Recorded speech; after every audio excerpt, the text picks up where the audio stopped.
perversos.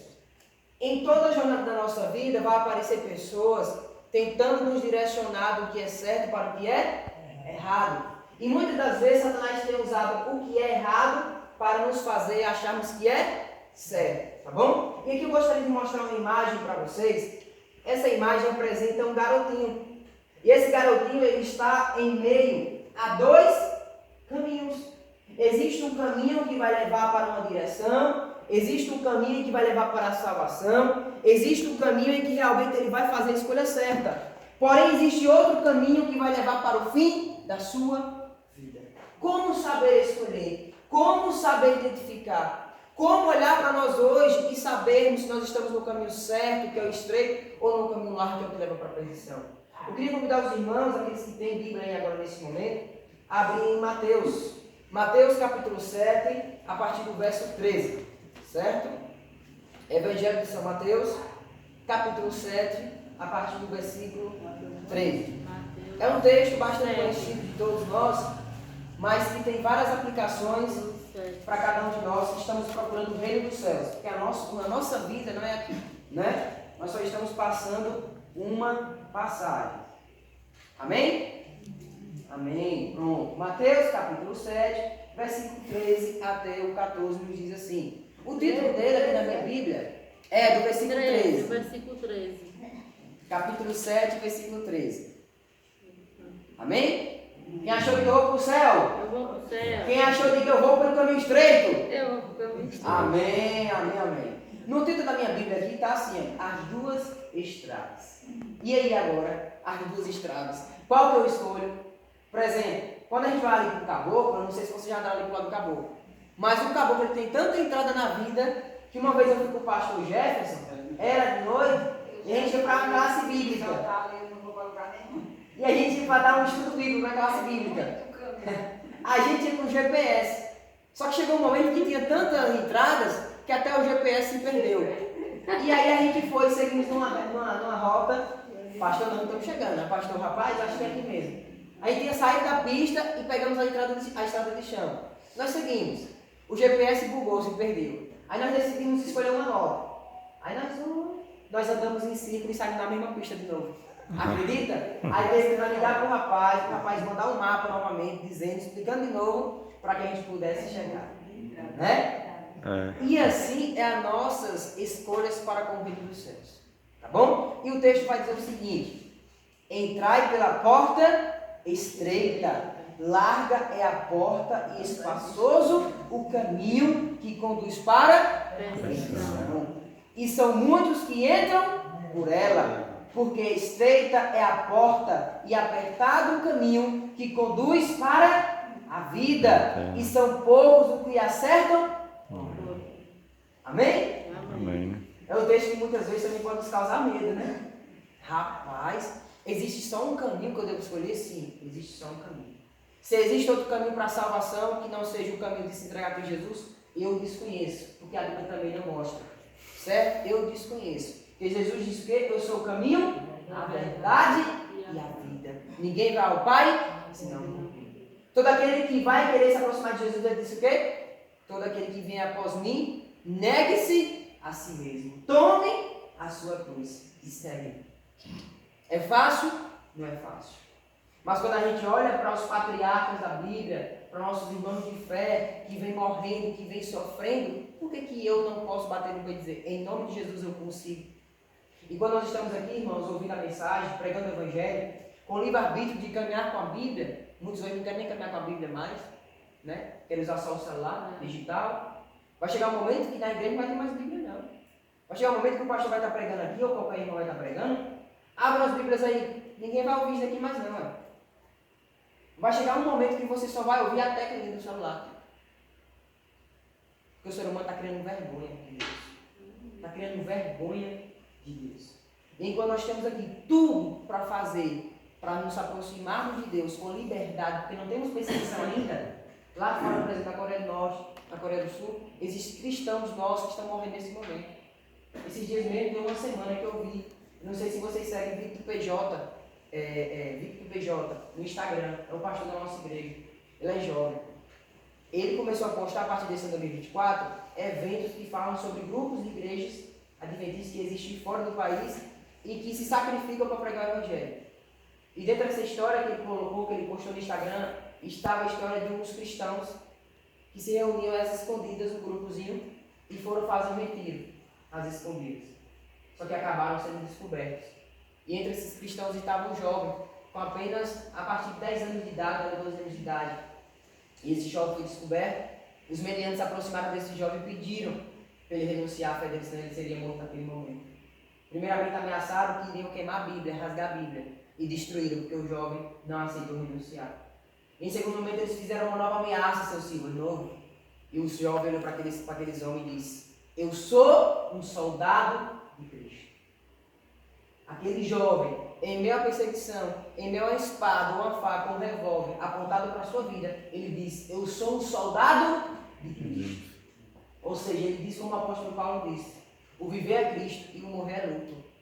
Tanto faz, meu filho, você me matar ou não, porque eu sei que eu estou com Cristo.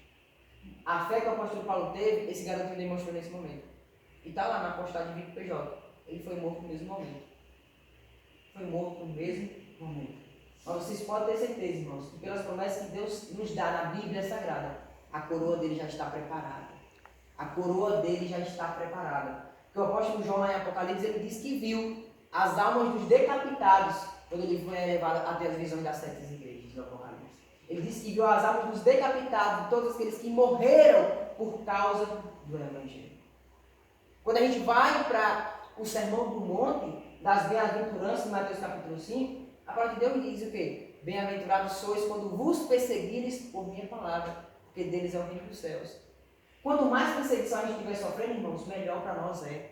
Agora, se um cristão não sofre perseguição, alguma coisa errada ele está tendo na vida dele. Quanto mais crítica eu recebo, quanto mais apontamento eu recebo, é sinônimo de que eu estou no caminho estreito, no caminho certo.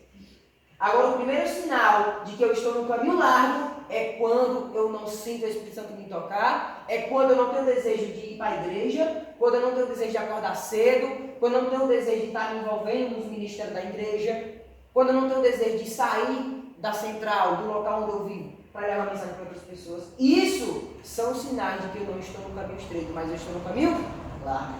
Porque existe sim a possibilidade de eu estar na igreja e mesmo assim estar ainda no caminho largo. Estar na igreja não é sinônimo de estar salvo. Estar na igreja não é sinônimo de estar no caminho estreito. De maneira nenhuma. Porque não diz no Espírito de Profecia: muitos que estão na igreja estão perdidos e não sabem. Que dirá os que estão lá fora? E tem aquele mesmo que até que os profetas falam que faz as coisas no nome dele, mas não será salvo. Nem todo aquele que dizer Senhor, Senhor, entrará no reino dos céus, mas somente aquele que faz a vontade do meu Pai. Por isso nós teremos surpresas no céu. E na primeira visão de Ellen White, ela diz o seguinte, irmãos: veja que visão mágica de Ellen White quando ela olha para esses caminhos aqui agora. Sendo que Deus me tem mostrado que isso está no Primeiros Escritos, página 13 a página 20. A primeira visão que Ellen White teve, a nossa profetisa, a mensageira do Senhor que foi usada por Deus. Sendo que Deus me tem mostrado as jornadas do povo do advento para a santa cidade e a rica recompensa a ser dada aos que aguardaram o Senhor quando voltar de suas bodas, pode ser de meu dever dar-vos um breve esboço do que Deus me tem revelado. Os queridos santos têm de passar através de muitas provas, mas a nossa leve e momentânea tribulação produz para nós eterno peso de glória, acima de toda comparação. Enquanto não olharmos para as coisas visíveis são temporais, mas as invisíveis são eternas. Quem é que é invisível hoje nós sabemos que existe? Deus. Pela fé nós acreditamos que ele existe. Agora, tudo que meus olhos conseguem ver é eterno? O invisível que é eterno. Presta atenção nisso? Que mais do que é? Algo que é invisível tem mais poder do que o que é visível, que eu posso tocar? Não é preciso eu pegar para que eu possa crer, como Tomé precisou, né? Ver para crer. Não é preciso. A minha fé te basta. É isso que a palavra de Deus diz. Tenho procurado apresentar um bom relatório de algumas uvas de Canaã celestial, pelo qual muitos me apredejariam, da mesma forma como a congregação desejou apredejar Caleb e Josué por seu relatório quando vieram da terra prometida. Mas eu vos declaro, meus irmãos e minhas irmãs no Senhor, que esta é uma terra muito boa e devemos subir para possuí-la. Ela White, com essa visão dela aqui, irmãos, ela se sente tão em paz com Deus, que lá no finalzinho da visão dela, ela não quer voltar não. E ela quer provar do fruto da árvore da vida que está no céu. A árvore da vida, ela está nos céus, ao lado de Deus, no trono de Deus. Ela está dividindo o rio que passa assim, ela forma uma espécie de círculo. Ela faz uma união. E ela White, quando vê aquele fruto, ela quer provar. Deus disse, não é o seu tempo ainda, não é a sua hora, porque você precisa descer e relatar tudo que você viu aqui, para aqueles que ainda precisam ser salvos e alcançar a mesma luz que você tem. E a visão dela segue dizendo, enquanto eu estava orando, junto ao altar da família, o Espírito Santo me sobreveio e apareceu-me e está subindo o mais alto e mais alto da escura terra. Voltei-me para ver o povo do advento que aguarda a volta de Jesus. Por isso nós somos adventistas, sétimo dia. Advento que aguarda a volta de Jesus, sétimo dia porque guarda o sábado. Voltei-me para ver o povo do advento no mundo, mas não pude ver e nem pude achar. Quando uma voz me disse, olha novamente e olha um pouco mais para cima. Com isto olhei mais para o alto e vi um caminho reto e estreito, levando em lugar elevado do mundo. O povo do advento estava nesse caminho, o povo de Deus estava nesse caminho, o povo selado do Senhor estava nesse caminho, e ela diz, a viajar para a cidade que se achava na sua extremidade mais afastada. Tinha uma luz brilhante colocada para trás dele, e no começo do caminho, o qual um anjo me disse ser o clamor da meia-noite. Você já ouviu sobre isso? O clamor da meia-noite. E diz mais, essa luz brilhava em toda a extensão do caminho e proporcionava claridade para os seus pés, para que assim não pudessem tropeçar e caírem. E ela diz mais, se conservavam o olhar fixo em Jesus, que se achava precisamente diante deles, e quando eles estavam olhando para Jesus, eles eram guiados com firmeza e segurança para a cidade. E assim eles não tropeçavam, porque estavam seguros. Mas, logo alguns ficaram cansados e disseram que a cidade estava muito longe e esperavam nela ter entrado antes. Em outras palavras, irmãos, essa visão da Noé diz que, trazendo um pouquinho para Noé passou mais de 100 anos construindo a arca. E teve pessoas que ajudou Noé a construir a arca e não foram salvas porque desistiram. Não acreditaram na promessa que viria o dilúvio e que ele precisava entrar na arca. E Noé ficou sozinho construindo a arca porque ele foi o que acreditou com a sua família e por isso foram salvos.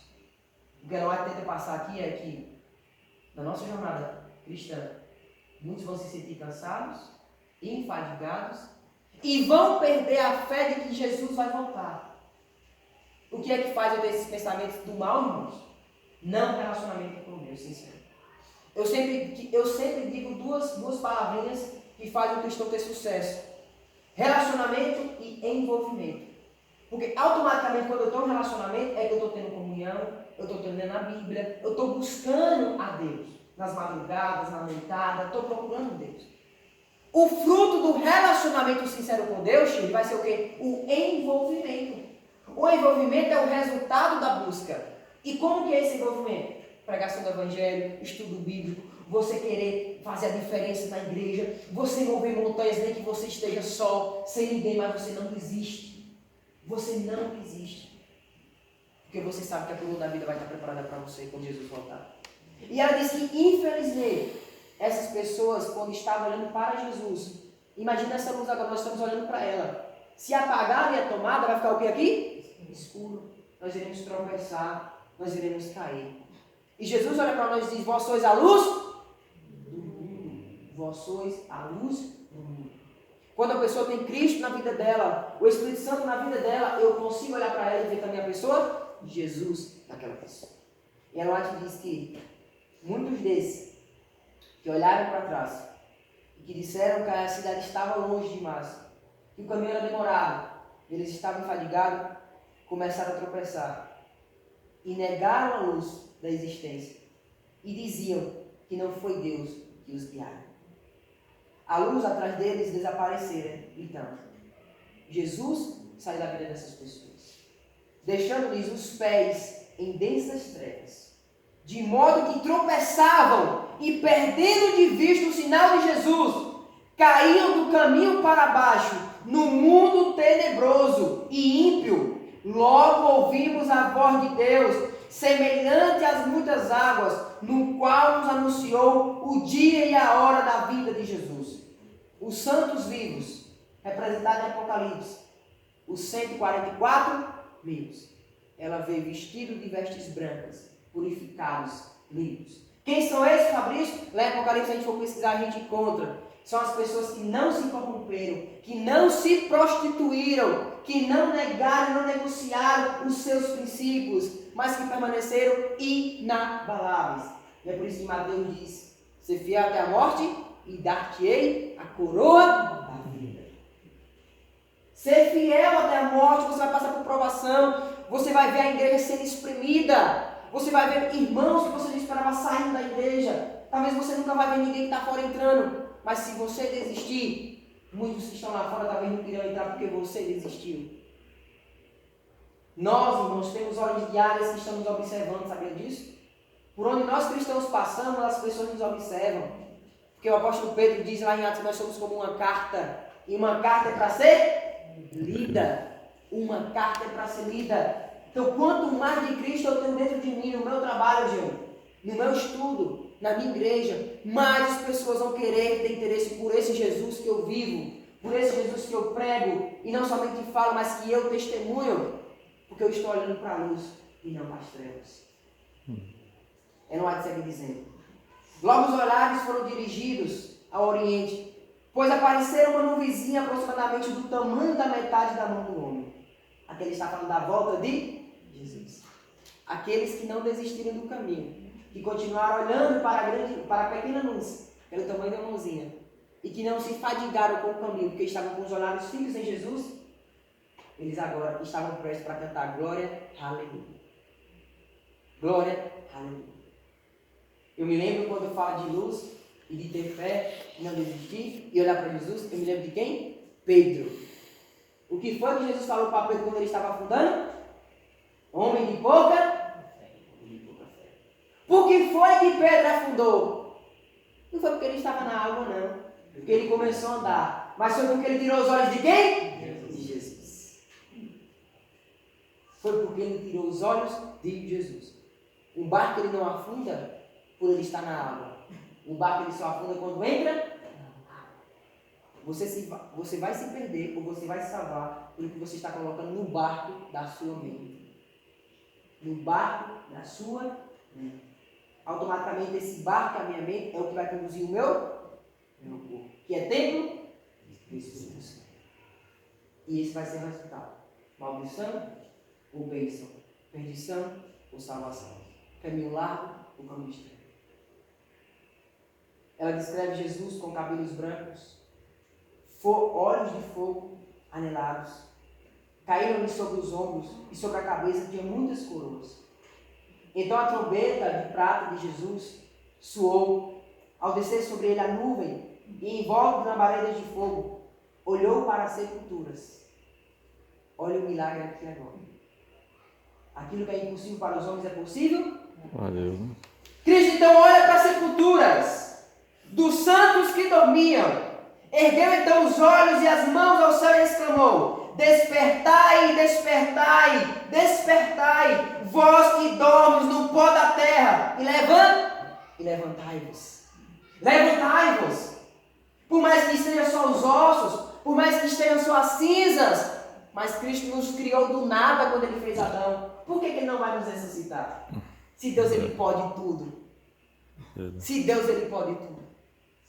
E ela segue dizendo: houve um forte terremoto, as sepulturas se abriram e os mortos saíram revestidos de imortalidade. Amém. Aí a gente vai lá para 1 Tessalonicenses capítulo 4, 16 e 17. E os mortos em Cristo ressuscitarão primeiro. E os vivos em Cristo serão arrebatados. todo aquele que será arrebatado, Ju, e todo aquele que será ressuscitado, tudo que é corruptível se transformará na incorruptibilidade. E tudo que é mortal se transformará na imortalidade. Agora, uma coisa é certa. Deus não pode mudar o seu caráter. É uma coisa difícil, porque caráter envolve mansidão, domínio próprio. E caráter envolve todos os frutos do Espírito Santo que está lá em Gálatas capítulo 5, a partir dos versos 2. E anteriormente ele diz quais são os frutos que não é do Espírito Santo. Os frutos que são do mundo. Mentira, idolatria, roubo, feitiçaria e entre outras coisas. Mentiras e entre outras coisas mais. Traições, pornografias, imoralidades. Deus dá o manual do que eu não devo fazer e ao mesmo tempo ele diz, é isso que você deve fazer. Agora é fácil? De maneira nenhuma. Por isso nós estamos aqui pregando na igreja. Se não fosse fácil, nem na igreja nós viríamos e nem a Bíblia a gente viria. Mas Deus já sabe que para nós é difícil, porque nós somos pecadores.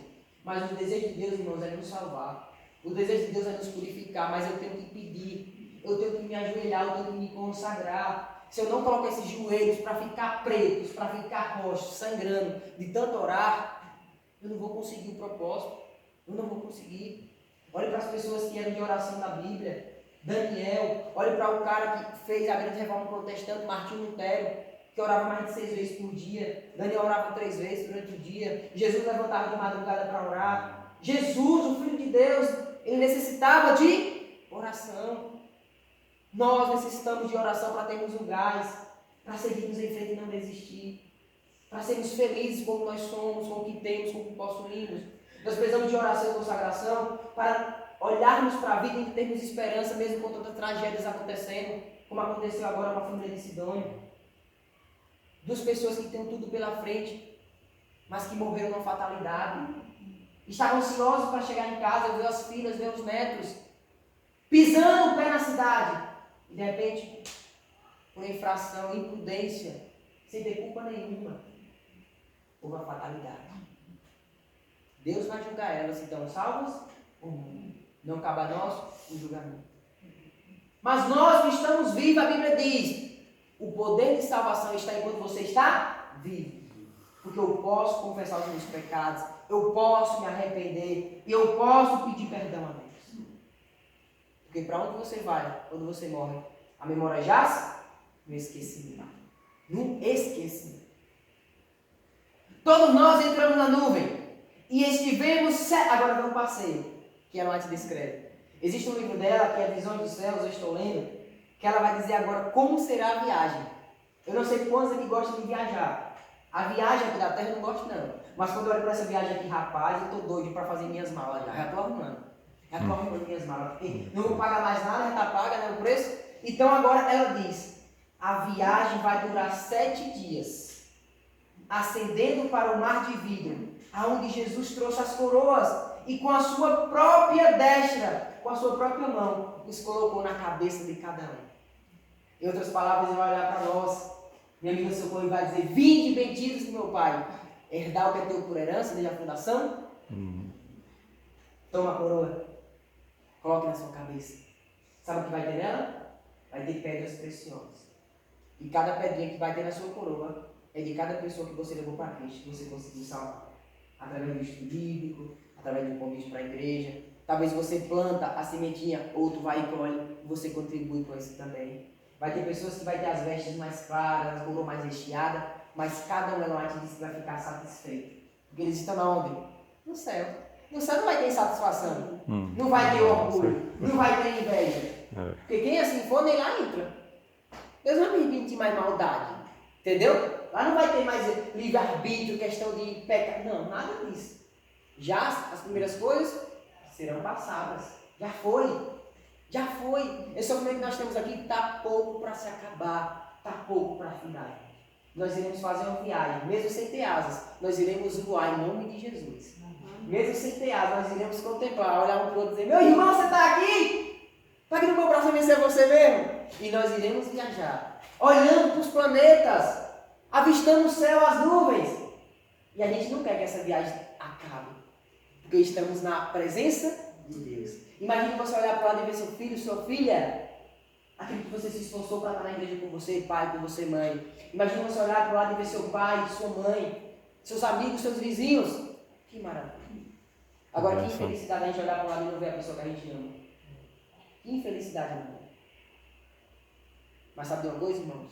Eu procuro sempre ter minha consciência tranquila. O que vocês puderem fazer, façam. Mas nem todos vão aceitar o que a gente prega. Mas se você puder dormir com a sua consciência tranquila no travesseiro, olhando para você e dizer, Senhor, eu fiz o que eu pude por meu filho, por minha filha, por meus amigos, por meus pais, o Senhor foi testemunha, fique na sua. Pode ficar tranquilo, porque Deus é testemunha. Agora Deus vai cobrar daqueles que não fazem, daqueles que não procuram sair da sua zona de conforto. Deus não quer que a gente engorde espiritualmente. Deus quer que a gente passe a mensagem, que a gente transfira para outros a mensagem. E a White, ela continua dizendo que ali vimos a árvore da vida e o trono de Deus. Do trono provinha um rio puro de água cristalina, e de cada lado estava a árvore da vida. Olhei outra vez e vi que ela se unia uma em cima da outra e se tornava uma árvore só. Assim estava a árvore da vida, em ambos os lados do rio da vida. Todos nós fomos debaixo da árvore e sentamos-nos para contemplar o encanto daquele lugar. Quando os irmãos Fish Stockham, que tinham pregado o evangelho do reino, e a quem Deus depusera na sepultura para o salvar, se achegaram a nós e nos perguntaram o que aconteceram enquanto eles estavam dormindo. Olha o que interessante agora, Ellen White vai conversar através desses homens, através da visão que ela teve. Através da visão que ela teve. Existiam dois homens chamados Fitch e Stockman, que jazem no pó da terra, que eles foram grandes missionários na obra de Deus, mas que morreram salvos, e que agora eles vão fazer uma pergunta para os que nós que fomos salvos. E eles vão perguntar, como foi o sofrimento de vocês na terra? Vocês sofreram tribulações? Olha o que ela vai responder. Presta atenção. Tentamos lembrar nossas maiores provações.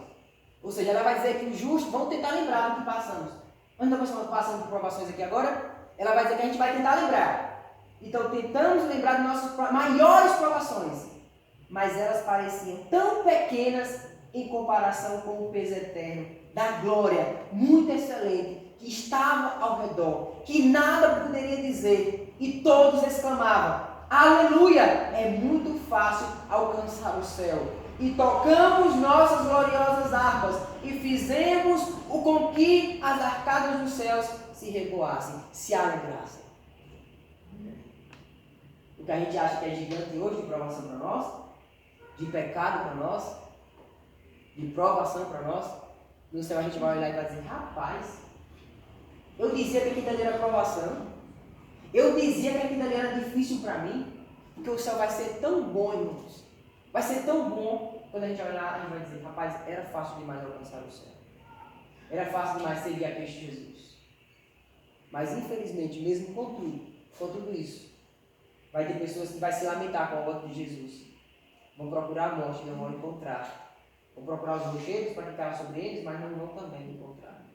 Vão se arrepender no último momento, mas não vai ter mais chance, porque a porta da graça estará fechada. Somente quem foi selado com o selo de Deus, que a entrega a Jesus, a guarda dos mandamentos, tem que estar a salvo. Isso é Bíblia. É o que a Bíblia diz. Não é Fabrício que diz. É o que você aprendeu. Finalizando o que a White disse, ela fala agora sobre a mesa.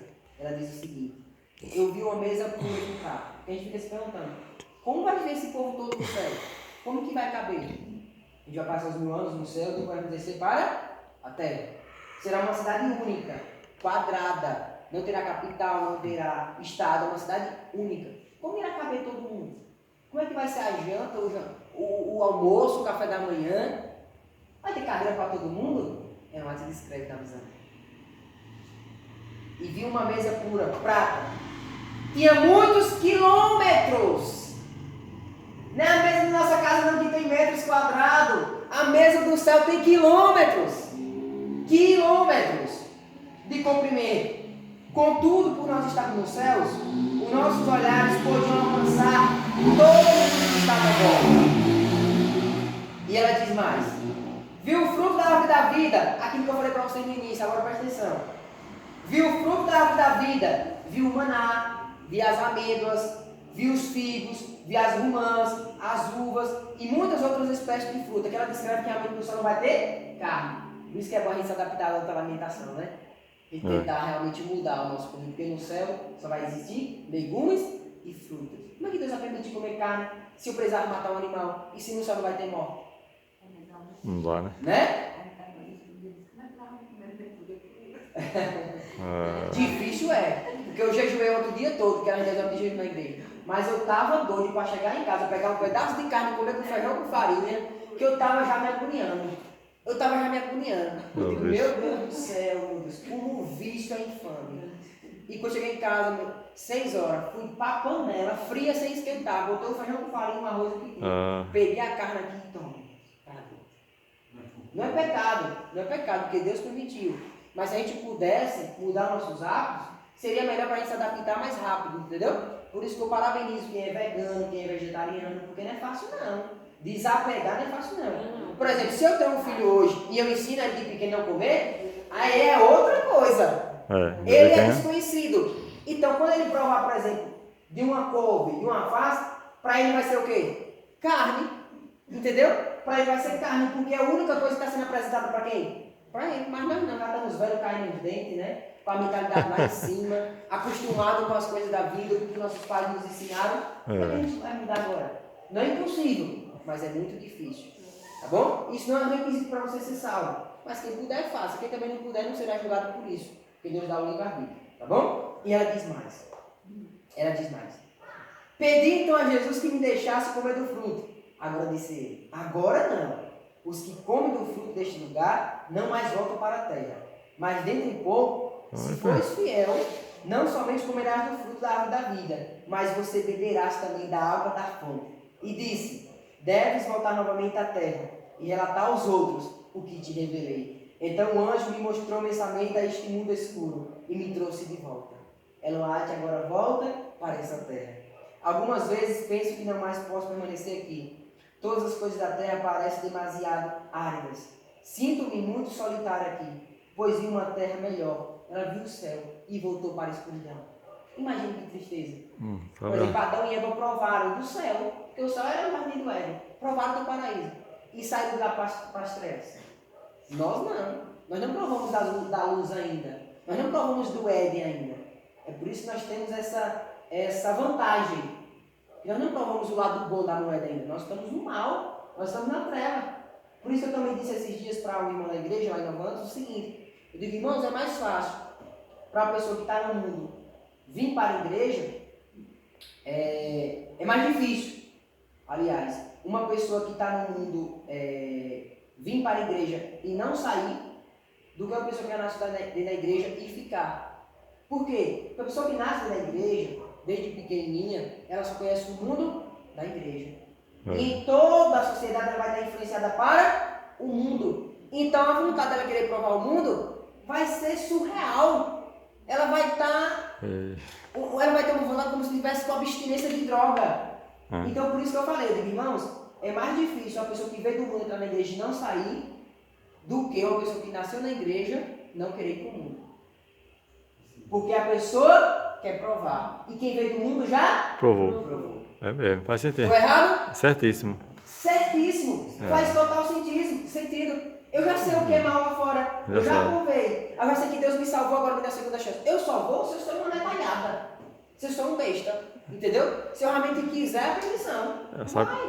Já sabe que não presta, né? Entendeu? Quebrar a cara de novo. Interessante. E para a esquerda de Deus Pai, para o fogo eterno, que está preparado para Satanás e seus anjos. Então, irmãos, que com essa visão de Ellen White, com isso que nós aprendemos até aqui sobre a Bíblia do que diz em Mateus capítulo 7, a gente possa permanecer nessa promessa. A gente possa continuar acreditando. O céu está longe, mas ele se torna perto quando eu procuro a Deus através da oração. Eu me conecto com ele. Caminho largo, morte eterna. Caminho estreito, vida eterna. Amém? Amém. Anjos estão empenhados noite e dia no serviço de Deus para elevar a humanidade de acordo com o plano da salvação. O ser humano é requerido amar suprimente a Deus de todo o seu coração, todo o seu entendimento e toda a sua força. Ao ser humano é requerido amar a Deus com tudo isso. Isso possivelmente não pode ocorrer a menos que você negue a si mesmo. Eu tenho que me negar. Eu tenho que ter nojo das minhas atitudes. Eu tenho que me envergonhar os meus pensamentos. eu tenho que menosprezar, eu tenho que matar esse homem que tem dentro de mim, que é carnal, todos os dias. Se eu não matar, quando eu falo homem, é mulher também. Se eu não matar a pessoa infeliz que tem dentro de mim, que é carnal, que só quer a maldade, o egoísmo, fazer a lasciva, tudo que é de ruim, se eu não matar todo dia ela vai me corromper. Nós temos que renunciar. Se eu não renunciar todo dia através do batismo do Espírito Santo, eu não vou alcançar o céu. Eu não vou alcançar o céu. A salvação é diária. Porque eu não sei que dia eu vou morrer, então eu tenho que procurar a salvação todos os dias. Por isso que está aí a necessidade de eu confessar os meus pecados, de eu orar todos os dias. Não sabemos o dia que vamos morrer. Aproveitar o tempo com as pessoas, dizer que ama, abraçar. Mesmo querendo você matar e dar uma pisa na pessoa, mas vai lá e abraça. Diga aí, querida, você me fez raiva, mas ama você assim mesmo, né? Aí vai lá dar um abraço, passa. Né? É um filho, é uma filha, é um pai, é uma mãe, é uma esposa, entendeu? Porque a vida passa. E ela não espera por ninguém. Ela não espera por ninguém. Finalizando aqui, irmãos, o convite que eu faço para vocês é que a gente possa analisar a nossa vida. Que a gente possa se policiar. O que é que nós estamos fazendo na nossa vida hoje? O que é que tem sido prioridade? Será que eu tenho me desviado um pouquinho para a esquerda? Ou será que eu tenho ido mais para a direita? Será que eu tenho sido influenciado demais com o mundo? Será que eu tenho feito tudo que Deus me pede para fazer na igreja? John Hus, que morreu queimado, cantando o livro de Salmos, acho que você já ouviu falar sobre ele. Ele diz o seguinte, antes de morrer: ame a verdade, viva a verdade, pregue a verdade, defenda a verdade. John Hus. Ele finaliza dizendo: porque quem não fala a verdade, trai a verdade. Quem não fala a verdade, trai a verdade. Essas palavras não foram apenas uma declaração poética. Ele morreu na fogueira, defendendo e proclamando a verdade. É por isso que o apóstolo Paulo falou: viver é Cristo e morrer. E quando nós estamos em Cristo, nós podemos responder: não sou eu mais que vivo, mas Cristo vive em mim. Não é fácil falar para Cristo viver em mim, não, irmãos. Eu tenho que testemunhar. Entenderam? Eu tenho que testemunhar, eu tenho que mostrar. Quando eu falo que Cristo vive em mim e que eu quero ter uma consagração, eu tenho que querer isso para mim mesmo. Para mostrar para mim mesmo. Porque quando eu quero fazer isso para me mostrar para o outro, isso é hipocrisia. Isso é querer viver de aparência. Por isso a questão da renúncia. Por isso a questão do olhar para dentro de si. Tirar o cisco do olho primeiro antes de apontar o cisco no olho do outro. Do amoeiro do outro. Né? Evitar ambientes que não são propícios para Deus, comer coisas que não são propícias para Deus, vestir coisas que não são propícias para Deus, falar coisas que não são propícias para Deus, obedecer Deus em tudo. E a chave dos céus, gente, a senha para entrar nos céus, é o que justamente está lá em Mateus, capítulo 7. Nem todo aquele que disser Senhor, Senhor, estará no reino dos céus, mas somente aquele que faz a vontade do meu. Essa é a senha do céu, nós aprendemos no PG, não foi dele? A senha do céu é fazer a vontade de quem? Deus. A senha do céu, seu Silva, é fazer a vontade de Deus. Se o senhor quiser entrar nos céus, o senhor tem que fazer a vontade de Deus. E não a vontade humana, não a vontade que o senhor tem, não a vontade que nós temos. O céu só se torna distante para aquele que nunca se aproximou de Cristo. Fica com essa frase. O céu, ele só se torna distante para aquele que nunca se aproximou De Cristo. de Cristo. Que Deus possa nos tocar nessa noite, que o que Jesus passou no Calvário, que o que Jesus passou no Getsemane, possa realmente ser motivo de gratidão para a gente aprender. Que através dessa visão de Almighty também, a gente possa entender que Cristo quer nos salvar, que Cristo quer nos levar para o céu, que Cristo tem uma promessa grandiosa para nós. E que a gente possa ir contra pai, contra mãe, contra filho, contra esposa, contra amigos, que vale a pena. Porque o apóstolo Pedro diz: mais importa obedecer a Deus do que aos outros. Que você possa ficar contra tudo e contra todos, mas viva na certeza de que você vai alcançar a vida eterna, a salvação. O caminho é estreito, mas cabe todo mundo. Eu quero ir nele. Quantos querem ir nesse caminho também? Quantos desejam ir para os céus? Nós possamos se preparar a partir de agora. Eu vou tentar louvar um louvor para vocês aqui, bem rapidamente.